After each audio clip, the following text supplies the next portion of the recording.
In 1901, a diver pulled a corroded lump of bronze from the bottom of the Mediterranean. It looked like nothing, a rock fused with green metal. It sat in a museum drawer for decades. Then, someone looked closer. Inside were 30 precision-cut gears, interlocking, meshing, calibrated, engineered to predict the movement of the cosmos. It was built over 2,000 years ago, and nothing even remotely like it would exist again for another 14 centuries. So who made it, and how did the world forget? This is the Antikythera Mechanism. It is widely considered the most important archaeological discovery of the 20th century. And if that sounds like an exaggeration, consider what it proved. For generations, historians believed that ancient civilizations were brilliant philosophers, architects, poets, but not engineers. Not in the mechanical sense. Not like this.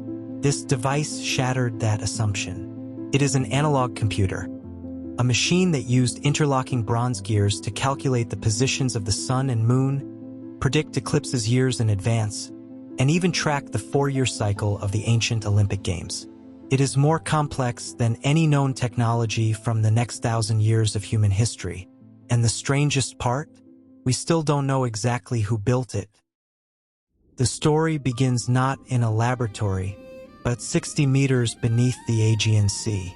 In the spring of 1900, a crew of Greek sponge divers was sailing between the islands of Crete and the Peloponnese. A storm forced them to shelter near a small, rocky island called Antikythera. While waiting, a diver named Elias Stadiatus descended to check for sponges. He came back up in a panic. He told his captain he had seen a heap of dead bodies on the seafloor. Horses, human figures, twisted limbs. His captain, Demetrius Contus, dove down himself. What he found was not a graveyard. It was the wreckage of a Roman-era cargo ship, loaded with bronze and marble statues, luxury glassware, coins, and jewelry. It was one of the largest ancient shipwrecks ever discovered. The Greek government organized an official recovery operation, the first major underwater archaeological expedition in history. Divers worked at dangerous depths using primitive equipment. 2 were paralyzed. 1 died. Among the treasures they recovered, a shapeless, calcified lump of bronze, roughly the size of a shoebox. Nobody paid it any attention. The statues from the shipwreck became famous. The bronze lump did not. It was catalogued, stored at the National Archaeological Museum of Athens, and largely ignored. Over the following months, the calcified exterior cracked open, revealing something unexpected: thin metal plates inscribed with tiny Greek text, and the unmistakable outline of gear wheels. In 1902, a Greek archaeologist named Valerios Stais examined the fragments. He proposed something radical, that this was some kind of astronomical calculating device. He was dismissed. The academic consensus was blunt. The ancient Greeks simply did not possess the knowledge to build precision gear mechanisms. The object must have fallen into the wreck at a later date, or been misidentified entirely. Stais' theory was buried. For over 50 years, the lump of bronze sat in a drawer, and one of the most important objects in human history gathered dust. Until one man became obsessed. In 1951, a British science historian named Derek de Soliprice encountered the Antikythera fragments in Athens. He became consumed by them. Over the next 2 decades, Price studied every surface, every inscription, every corroded edge. In 1971, he partnered with Greek nuclear physicist Charalampos Karakalos to perform the first-ever X-ray imaging of the fragments. What they found changed everything. Hidden beneath layers of corrosion were at least 30 interlocking gear wheels, some no larger than a coin, cut with a precision that modern watchmakers called extraordinary. In 1974, Price published his landmark paper, Gears from the Greeks. He declared the mechanism an ancient analog computer, a device that used mechanical engineering to perform mathematical calculations automatically. The scientific world was stunned. Some called it impossible. Others called it the single most important artifact ever recovered from the ancient world. But Price had only decoded part of the machine. He died in 1983 knowing he had proven the mechanism was real, but unable to explain exactly how it worked. That breakthrough would take another generation, and a technology that didn't exist yet. In 2005, an international team led by mathematician Tony Freeth brought a custom-built 8-ton X-ray CT scanner to the Athens Museum. They scanned every fragment at a resolution that revealed details invisible to the naked eye, text that hadn't been read in 2,000 years. The inscriptions were an instruction manual, and what they described was staggering. The Antikythera Mechanism is roughly the size of a mantel clock. It was originally housed in a wooden case, with bronze dials on the front and back. By turning a hand crank on the side, a user could set the mechanism to any date.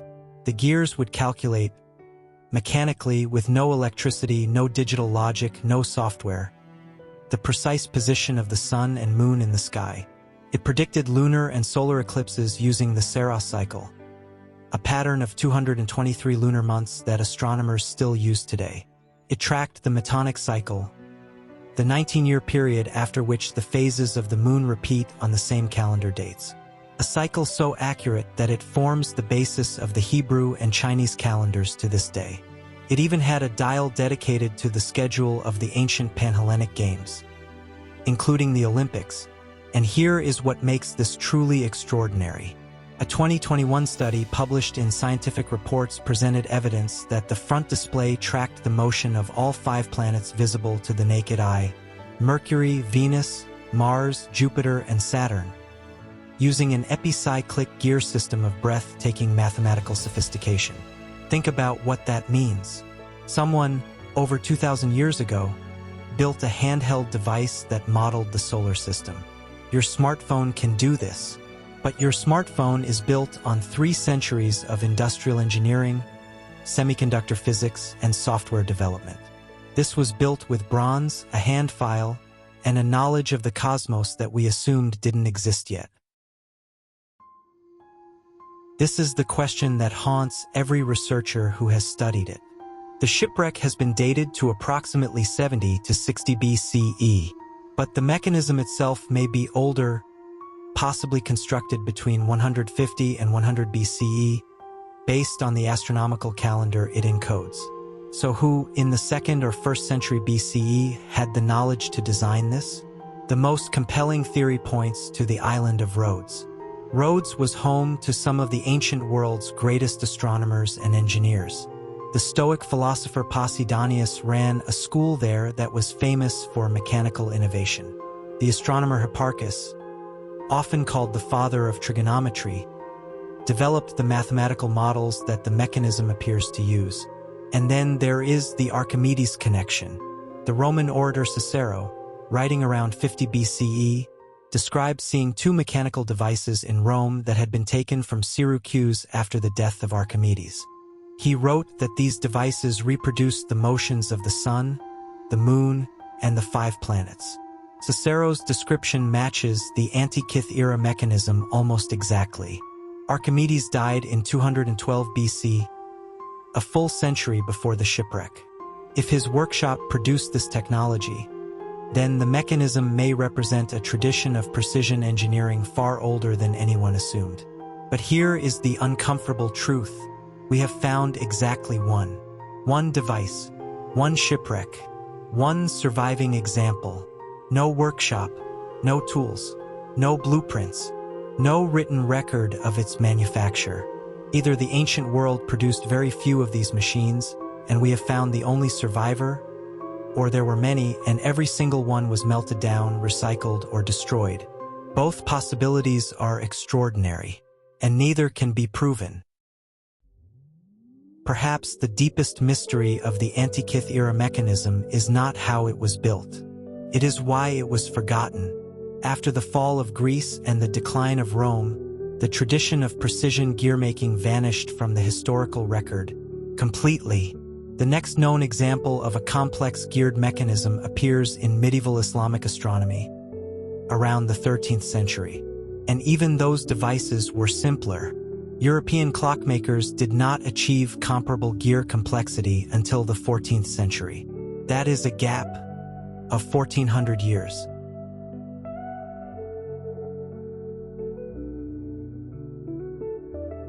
"14 centuries in which humanity did not build, or at least did not preserve, anything approaching this level of mechanical sophistication."